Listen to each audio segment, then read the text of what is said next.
Rightio. Welcome back, team. Jack Hemmings here, business partner across from me, Jacob Holt. Welcome back. Did I already say that? You did, yeah. Should I say it one more time? Yeah, welcome back. I can say it as well. Welcome Yeah, back. thanks. I said it twice. Thanks for backing me up. No worries. Episode 3 now. This is pretty exciting. Episode 1 and 2 was probably the most I've had friends and family reach out and say, I'm very proud of what you're doing. So it took to do a podcast for anyone to realize actually what we're doing, which is pretty cool. What did your mum say? That you missed out like 80% of your childhood or something? Yeah. I just named one sport that I did when I did about 400. So maybe next time we'll go into a little bit more detail. We're gonna get in deep, mate. Yeah, It's gonna be I'm like, excited. Yeah, we left the last episodes buzzing, right? We were quite excited. Obviously, we were nervous. I'm still nervous, but we were excited after it, and it's only been positive since then. yeah, it felt great. It was like I don't know. You're kind of like putting yourself out there because when we're talking, we want to be vulnerable, don't we? And we want to be honest, and that means sometimes saying something embarrassing about yourself. Yeah. But it's something which I've kind of made peace with. So we'll see. Yeah. Have you made peace with it? Sort of, yeah. Sort of. Luckily, you've got way more embarrassing things that have happened to you.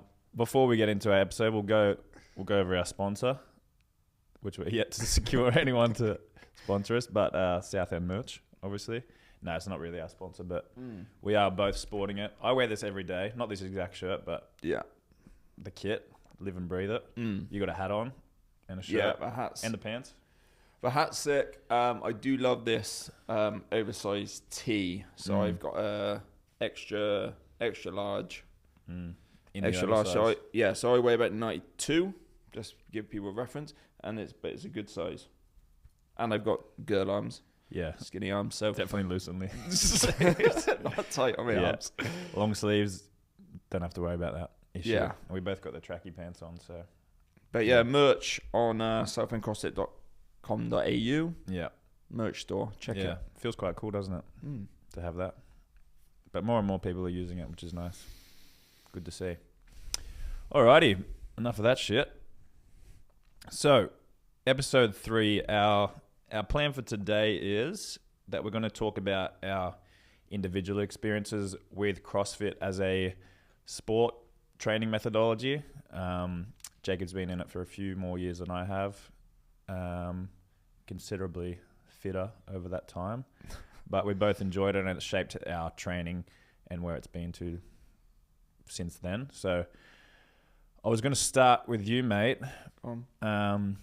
This question: what would be your ideal workout or movements? Yeah, like maybe time domain movements, and then maybe on the opposite end of that, what would be less than ideal? I have a fairly good idea of this, but because every time we train together, it looks pretty similar. Yeah. When I started doing CrossFit, I worked out pretty quickly time domains longer, so like 15-20 minutes, and I think that comes from sporting background. Obviously playing soccer, you're running heaps, and then we'd do a lot of cross country and stuff like that. So just running in that further, like longer time domain, so that suits me more. I hate the short 3-5 minute workouts. Yeah. They make me very nervous. Like those make me so nervous because of the pain. Yeah. And how fast you have to move compared to a 20-minute AMRAP or even something as terrible as like Murph, which you're going to be sore for like days or a week. The nervousness before that is nowhere near as bad. Yeah. Than like Fran, for example, like 20 on 15-9 pull-ups and thrusters. And like it just depends what kind of athlete you are. Like we've got friends who love those time domains because they got like a higher power output. And I don't have heaps of power, but I can do like a medium to moderate output for a long time.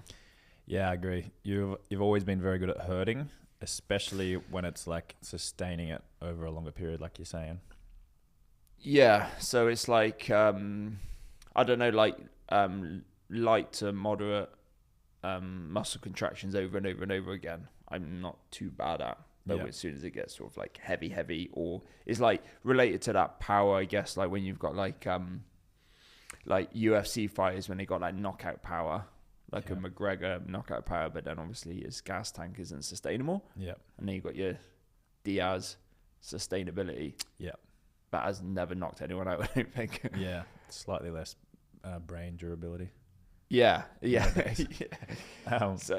So it's kind of like it exposes your strengths and weaknesses and what you sort of lean towards athletically, which I kind of love that side of it. It kind of tells you pretty quickly whether you're more strength-based, better at gymnastics, and so on. And then leaning into those or trying to work on your weaknesses is one of the funnest parts of it, for sure. Yeah. What are your top two movements that you're good at? And top two movements. It sounds so lame, but probably one of my best scores are probably like wobbles and rowing or something like that. It's like I would have said that. You're a bit of an so annoying monster. actually, because like you'd be training heaps and stuff, and you'd be feeling pretty fit or whatever, but like none of it's show offy.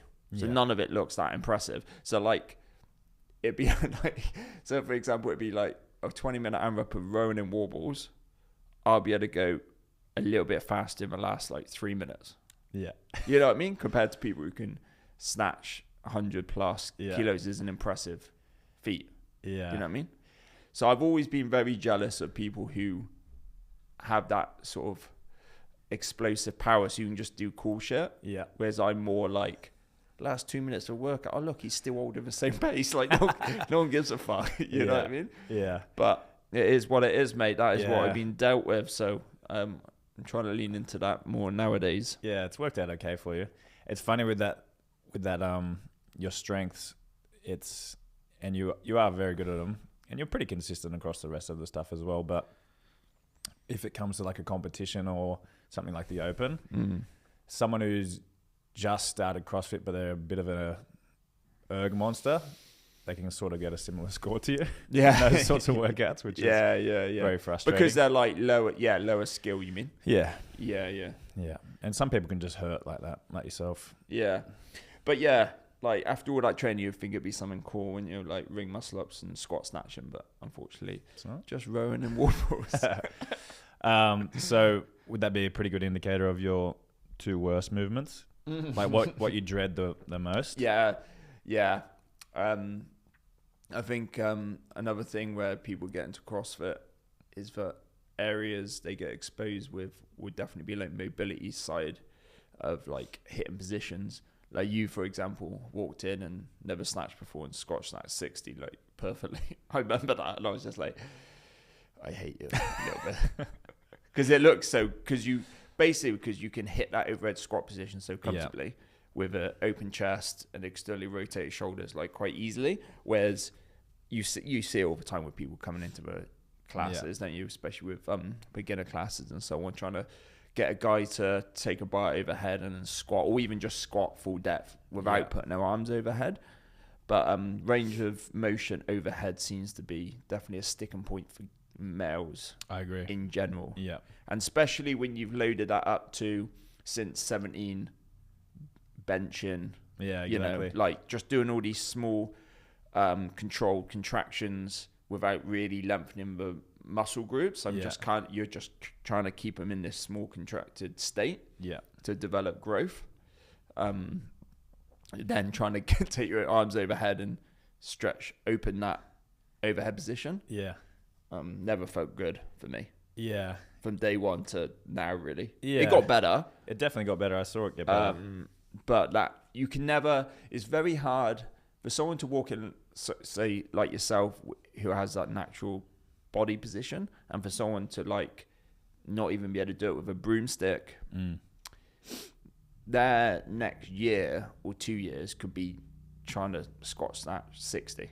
Yeah, exactly. But and that's not even like a strength thing a lot of the time. It's just being comfortable in that position. For sure. Like there was no coincidence that like a lot of your best scores would be with like an overhead squatting, because you're more comfortable in that position where you can relax and breathe like pretty much like someone front squatting, but you've got it overhead. Yeah. But you're able to just sort of relax and sit there. Yeah. So you're expending less energy. 100%. I think like in terms of memory, going up against someone that was typically fitter than me in most workouts, and we trained a lot together, like yourself, those workouts where I had to do an overhead squat or a heavy and heavy squat snatch, were where I could have an advantage on yourself. And that was literally, like you said, because I had the mobility and body position. I didn't even have like a super high level of strength, still don't. But if you compared me to a couple of the stronger people in the gym in terms of their squatting, for example, like my squat and my Olympic lifting numbers are right next to each other, where there might be like they might have like 50, 60 kilos between their numbers. But you can like not lift for a year and then still be able to snatch 100. Yeah. Just because of that natural positioning. But like for you, like you didn't stretching and stuff like that wasn't. No. Because I think people think, like you must have been working mobility all this time or whatever. And sometimes you do see someone's that got like a gymnastics background or something, so they did work in those ranges a bit more. A lot of it is kind of like what you've been given a little bit, and then you then put sport on top. Like a lot of people's issues come from like knees and shoulder. Like a lot of people obviously play league and union over here, so there's a lot of shoulder issues. Yeah, these high impact sports are definitely not great for shoulders and knees. When did you realize you were super mobile? I was just thinking that I didn't know I was mobile. I had no idea. I think that was like just coming to CrossFit, realizing that you put your body in positions that you don't do in daily life. That was when I realized it. So literally probably. But there's always like a give and take in there with it. Like sometimes I think your hypermobility also causes like back issues and knee issues which you have. Yeah, for sure. There is an issue. And then some people who are super tight in their hips but never get back issues. Yeah. So there is a bit of a give and pull with that, but yeah, it's nice to be mobile for you for sure, isn't it? Yeah, it was definitely an overall advantage. I think it's also like I don't have like a huge amount of muscle mass either. Like sometimes you see these big, muscly, tight people. Yeah. I was kind of like loose, kind of like a noodle, basically. Kind of look like a noodle, but flexible. Like a cooked noodle, obviously. Yeah, like a very white noodle. Just pale, floppy. Yeah. Yeah, not great. Not always floppy. But No, but when it's time to go, you're good. Yeah, good to go.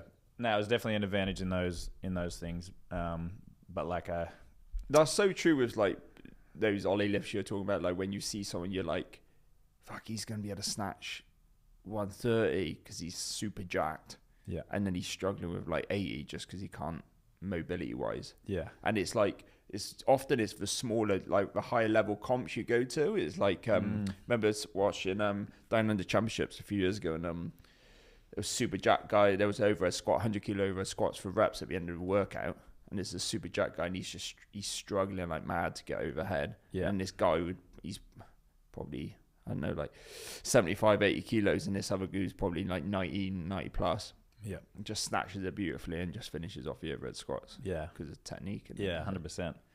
Yeah. And technique definitely comes into it. Like I said, I think I came from the sport I played was an aerobic sport, and I did a lot of running, like long time domain running. So you would think I'd be more naturally suited to those sorts of workouts, but I think in my period of not training for a while, I lost that ability, which you can lose your fitness. Yeah. But it turned out that I had this sort of little bit of power, but not high level power. I was kind of just neutral in the middle, and the skill and the mobility was what brought it all together. Like I can always find a more efficient way to do a movement, and that's what's given me a little bit of advantage in the workouts or in the movements. Have you found any movements which you helped like with your range? Because sometimes I think like people who are like yourself a bit more naturally mobile then tend to like work on their mobility more. You know what I mean? Like, because I know you would, have you found any movements you found super helpful to open up in that bottom position of, like, say with snatch or something? Yeah. So my favorite would be a SOTS press, snatch grip SOTS press. And if you can go narrower, go for it. See, that's actually a really good example. So for like someone like myself, that's terrible. Yeah. But that's what I need to get good at. Yeah. But you like it because you probably could do like 60 kilos in that position. Potentially. Very good, which is very good. Don't get me wrong though, it's like it's still sticky the first couple of reps, but it opens up, and if you can get comfortable in that position, then like you're pretty sound for everything. SOTS pressing well is going to be able to snatch well. Yeah, absolutely. And it transfers so well to your kipping movements really well, having that extended range. Like if I was to pick another good movement for myself would be like a single arm overhead dumbbell. Overhead squat. Yeah, like some people couldn't even do that, right? Like a lunge workout with a dumbbell overhead, like that's definitely a strong point for me. Just all these knock-on effects of having that extra range is definitely an advantage. But in saying that, like these longer noodle arms, like one of my enemies was and still is strict handstand push-ups for sure. Yeah, long range of motion, not particularly strong naturally. And that's another thing which it does do to you as well, is really makes you aware that you're only as strong as your weakest part. Like you can be as fit and as strong as you want, but if you do have a weak area, it will bottleneck you in workouts or in your training. Yeah. So if, like you said, like strict pressing is an issue, it will become an issue every time there's wall facing handstand push-ups, strict handstand push-ups, deficit handstand push-ups, even kipping handstand push-ups to a point, even taking barbells overhead and so on. So it's a super frustrating part of the sport, actually. Yeah, but it's what makes it a little bit like addictive, right? True. Like the endless pursuit of those little gains. Like, and it is, you can improve on these things. Like I remember in a period in lockdown, whichever lockdown it was, when we were in the garage training. Yeah. Like unofficially, that was. Unofficially, yeah. We weren't close to each other. But separate garages. By Zoom. Probably pre that, I was, maybe my max set was like 5 or 6 strict handstand push-ups or something. And then I remember doing a set of 20 odd or something in a workout, and I was like, oh, these have come along a bit, just by like painfully grinding through them constantly in that long period of when we were training a lot together. But there are movements where, like for example, we're talking about my overhead squat position, right? Not great in my right shoulder and stuff. So me just grinding through that, I got to a point where I'm like, I don't want to do this anymore, really. So that was loud. I don't want to do this anymore. I want to, but that's not always the case with everything. Like just because a skill is difficult for you doesn't mean you shouldn't pursue it.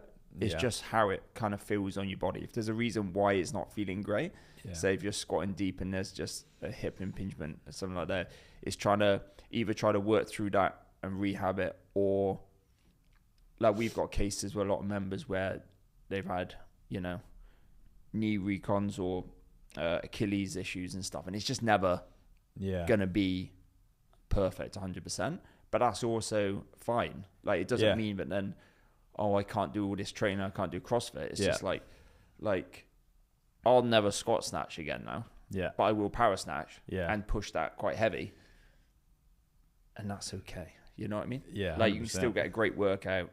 It's just when you start thinking you can compete, or if you're thinking about competing to a high level, that's when you got to have all these box ticks. Yeah. But for like just your weekend warriors and your normal guys and girls, it's more about like how far can I push the body and expand on these skills whilst also maintaining a healthy body and feeling good and not feeling like I'm getting beaten up and not really getting anywhere all the time. Yeah.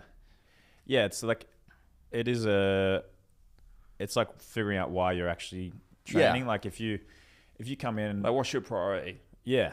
if you come in every Tuesday and you fucking hate snatching and you have no interest in getting better at it, only because it's not part of your priorities, not because it's too hard and you don't want to push yourself, then that's fine. Like, get better at everything else. I was thinking about it today, actually, just with a programming today. We had a 5x5 front squat in my class, and I was coaching this morning. And it's 5x5 at 8 RPE, so rate of perceived exertion. So you should feel like you've got like 1 or 2 reps left in the tank. Now, if you're doing a true 5x5 front squat at 8 RPE, that's pretty rough. And you'd be needing at least 2 minutes rest between sets, I would say. At least, yeah. At least, right? But in the class, like with our membership, a majority of our members, particularly at that 6 and 7 a.m., want to come in, they're happy to be there, and they want to get some work done. Yeah. So I had them warm up, and then I had them on a 2-minute clock. So so it's a quick turnaround. So by the time you've done 5 reps, say that's 30 seconds, you've got a minute off, and then you're back in. But that was actually perfect in that session today, because people aren't pushing the envelope on their weight. Yeah. It's more about getting more work done in a condensed period of time before they can go to work. Completely agree. You know what I mean? Where that might shift a little bit, say in the afternoon classes. Say if you've got some boys front squatting 5x5 at like 130, 140, there's no way they're going every 2 minutes. Yeah, exactly. They take a little bit longer to warm up. And that's why it's good to have those different levels of in the program of the standard program and then the advanced. Sometimes we suggest maybe doing less working sets, taking more rest. But imagine I put that clock on today for every 3 minutes or every 4 minutes. People would just been waiting around and I know you can like try to explain to them it needs to be heavier and so on, but it's just where people are at in their training. Yeah, they're there for an hour and they just want to get the fucking work and make sure they've got their sweat on before it. I know it's all like applicable to like what's heavy for them is not necessarily heavy for other people and stuff like that. But if you are a male and like 40, 50 kilos for 5 reps front squat feels heavy for you, it's still different compared to someone doing like Sean or someone doing 140 for 5. It just is like recovery is going to be different. Yeah. Like you're going to recover within that 2 minute time frame a lot better, even though it's still like hard for that person just doing 5 reps. Yeah. But with that, just that external load in of 140 kilos on your front rack, doing 5 reps, you're going to need longer. And the build up time to it. Yeah. Stacking the plates. Yeah. It's a whole. And that's where it can be tricky programming for 200 plus members sometimes when you've got this range of abilities and strength and goals. Yeah. And it's cool to try to keep people on a similar path, but also being aware that because if you have a 20-minute window, there is enough time for people to warm up to 130, 140 and then hit their sets. Yeah. But there's also, you can condense that down or spend more time on technique with more sort of like more newbies and so on. Yeah. So there is a way of doing it, but it's definitely something to think about, I think, and maybe sometimes gets lost. Yeah. By other owners or programmers, but they think that's just the way. Yeah. It's so important to understand everyone, hey? As much as you possibly can. Like, imagine you would just die hard on that being, no, you need your rest to recover to maximize each set. Yeah. Which you do.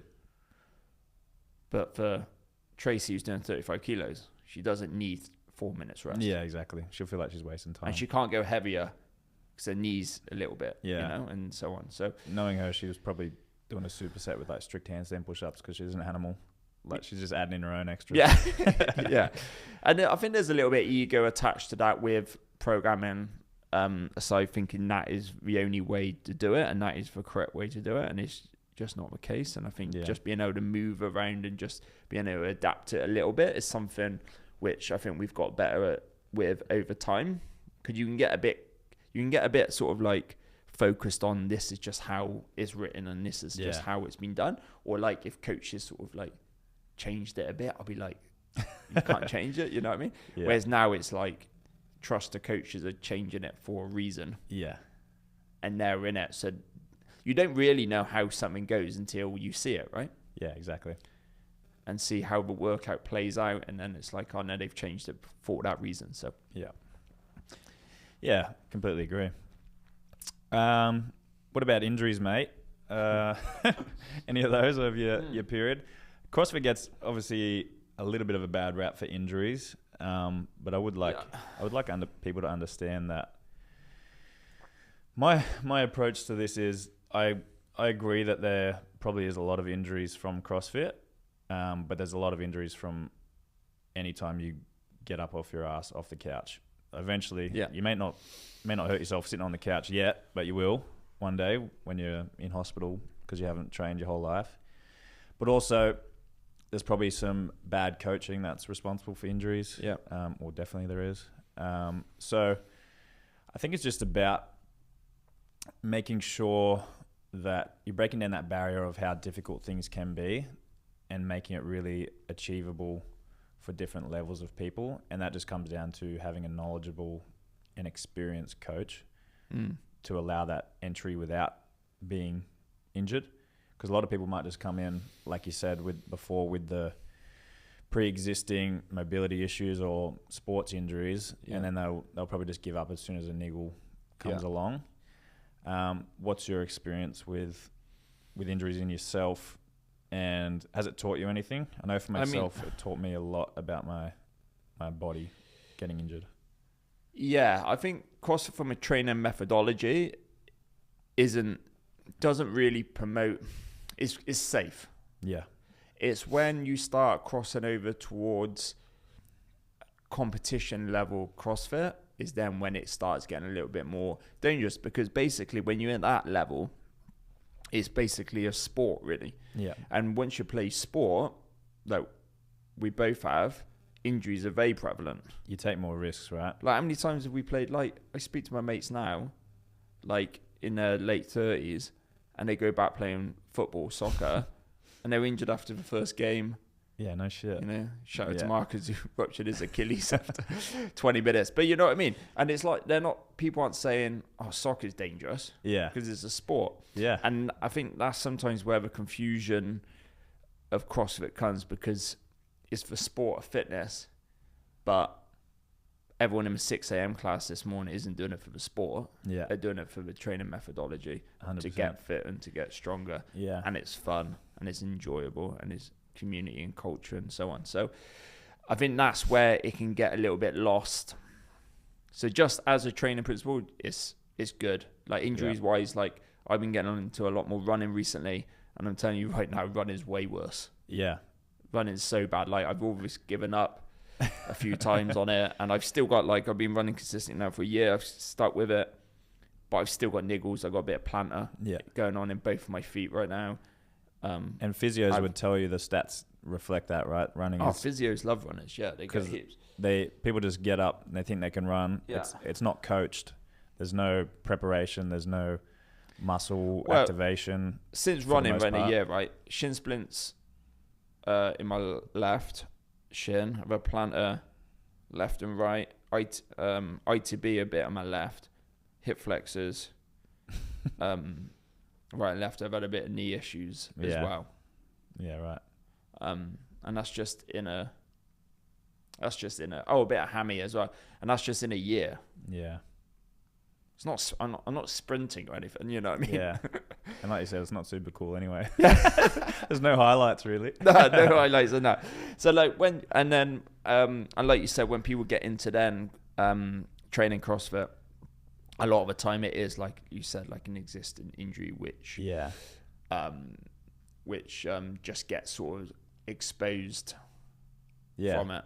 Which is a good thing, I think. Like if you, instead of waiting until you're 60 or 70 and realizing you can't put your arms above your head because you never did, like get on top of it now, and you can hopefully, like, we're getting.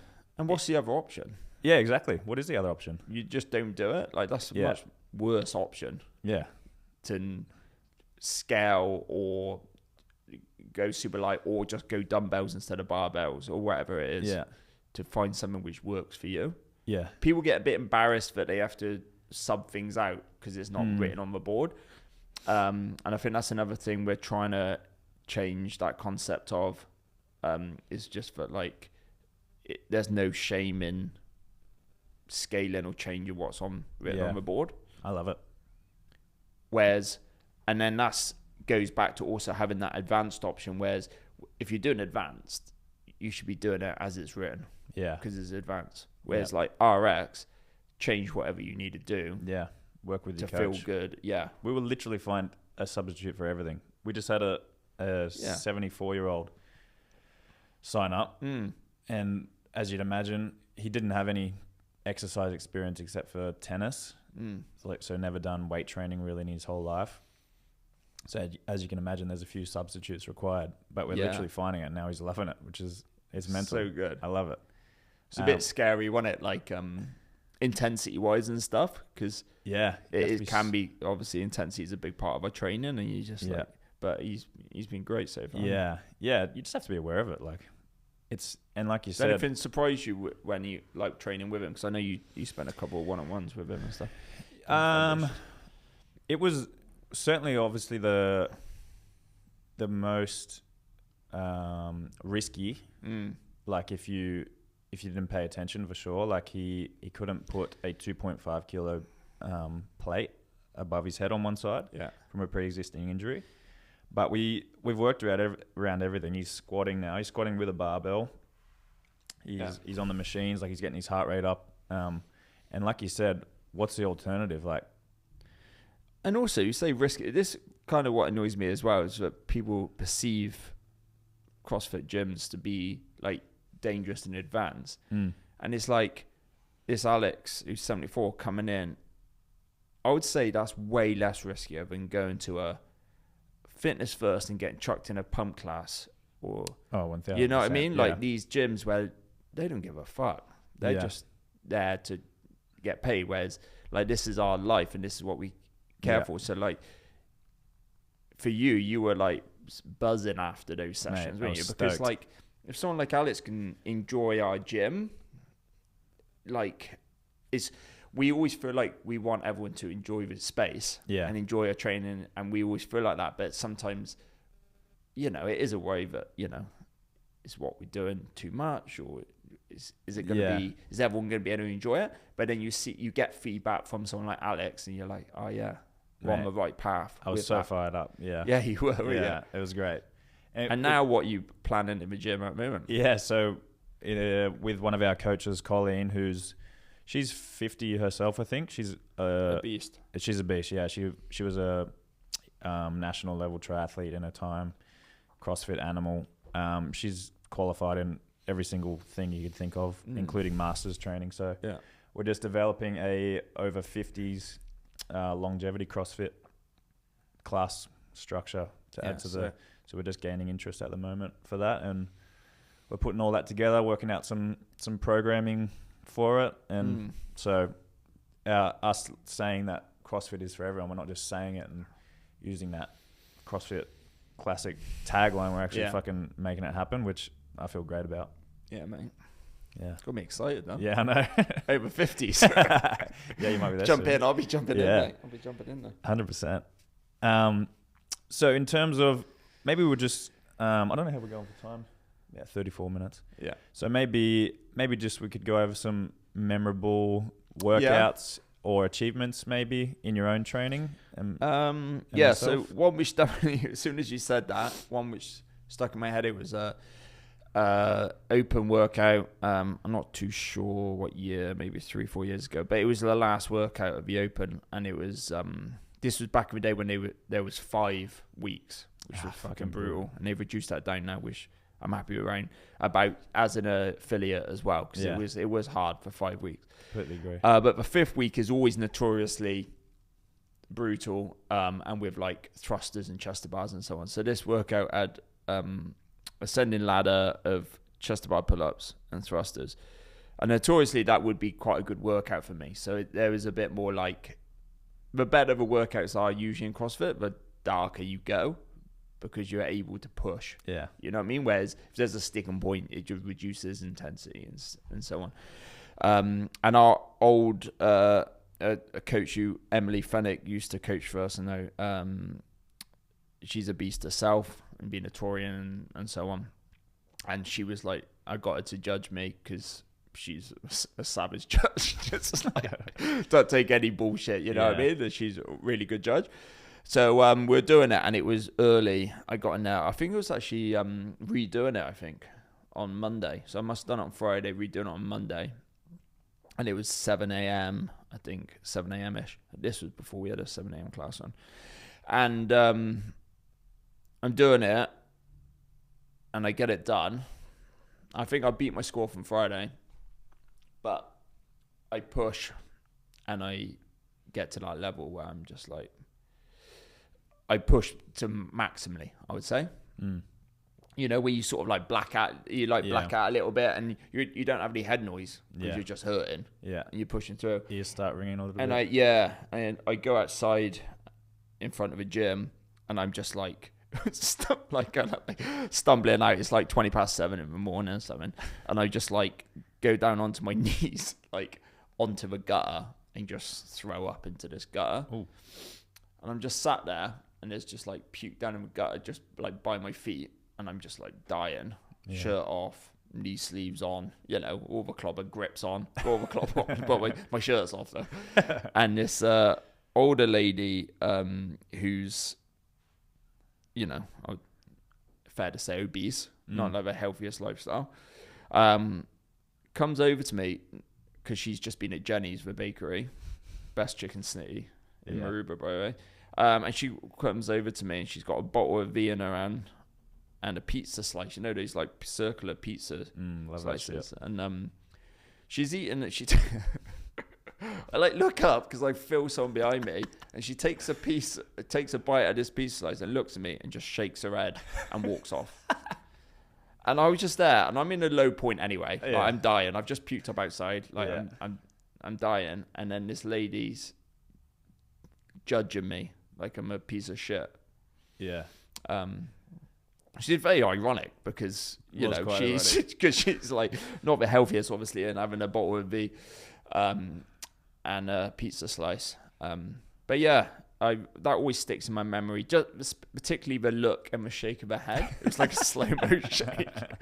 And she got that really bad like dye coloured like a reddy purpley dye coloured hair.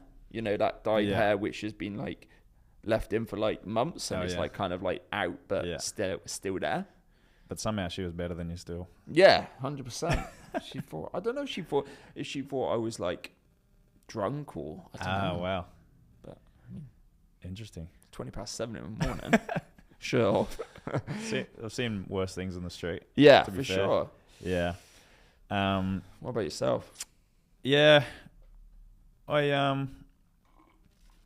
It's hard for me to pinpoint exactly where it went wrong a lot of times because one thing I will say is that I can only really recall at the moment a couple of times where I've stopped workouts.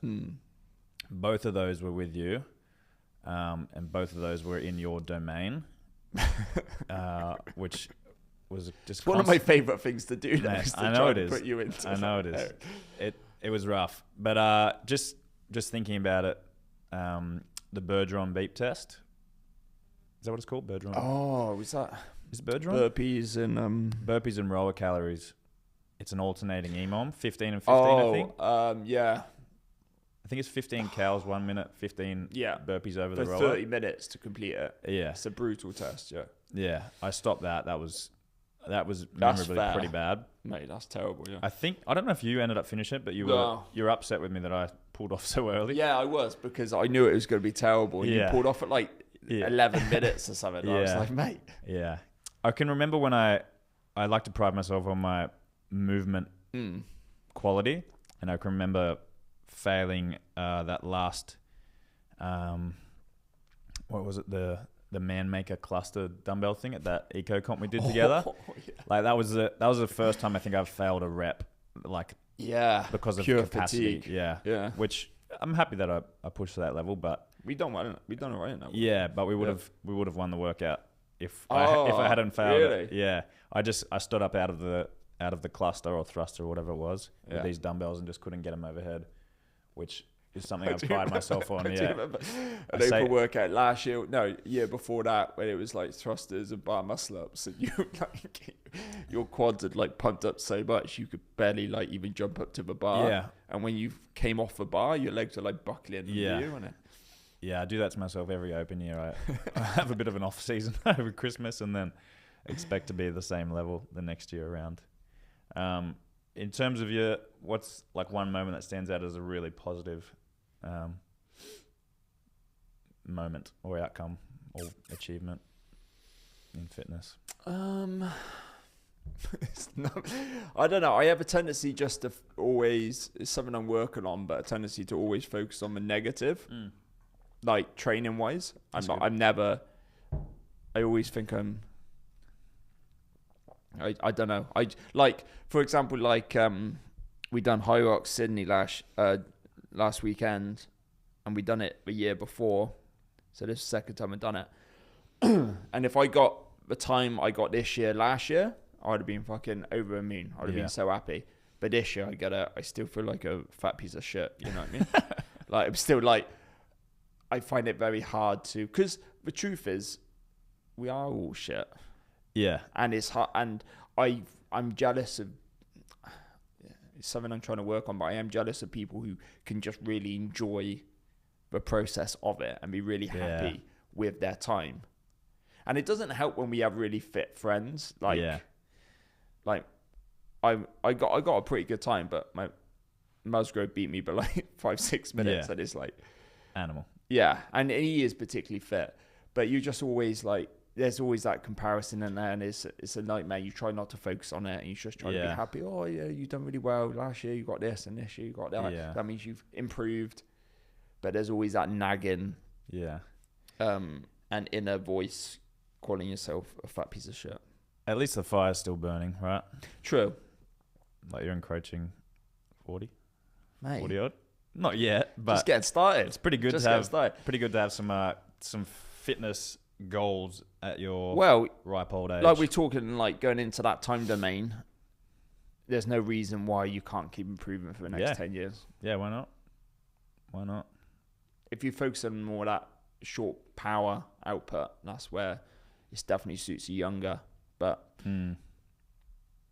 there's a lot of range to improve on when you're talking sort of like that, around that sort of 30 plus 2 hours, 3 hours. Yeah, lean into it, mate. You do you. Lean, baby. Not yet, getting there. That was good, mate. Yeah, very good. I suppose we'll wrap it up there. I feel like we could go on forever about it. It's hard to cut them short, isn't it? But that's our little experience so far with our CrossFit journey. Basically, we love it, but also hate it sometimes. It makes us sick, but it also makes us happy. So I think that's the main part. Yeah, you've always got to have a give and take with that, I think. If you love something, there's always got to be a downside, right? Yeah, for sure. Like, I love my kids more than anything in the world, but I fucking hate them. As well, you know what I mean? Like, there's that downside to it. Where it's like the business, right? Yeah. Business could be so stressful. Yeah. But it can be the best thing ever as well. I think the main thing is that we're both still training, and that's because of what we've experienced and learned in this little sporty sport we call CrossFit. Yeah, and I've been thinking also it'd be good to monitor and progress for something for us to focus on. I haven't actually I briefly discussed with you about this, but for us to put something athletic down and for us to work towards it, and then communicate on this about our plan for it, and then how it's going. So just people listening can kind of get an idea of like how we would approach something. And I think it would also be cool because I think both of our goals would be quite different. Yeah. Like I think we've talked about you maybe potentially going into Olympic lifting meet. Yeah. Which would be sick. To be confirmed, but yeah. And I would definitely not be doing that. It also comes with potentially needing to be under a certain body weight at the same time. So how much you weighing right now? I'd say probably 92 or 3. It's not too bad. Yeah. For you. There's an 89 kilo category, which our coach Zoe, she said she usually recommends people don't lose weight for their first comp, but I'd like to have a double-headed goal. Which cool. Yeah, but we'll see. To be determined. Sweet. All right. Thank you, mate. Until next time. Thanks everyone for listening as well. Can't forget to thank you. Thanks, Mum. Thanks, your dad, apparently. All right, over and out.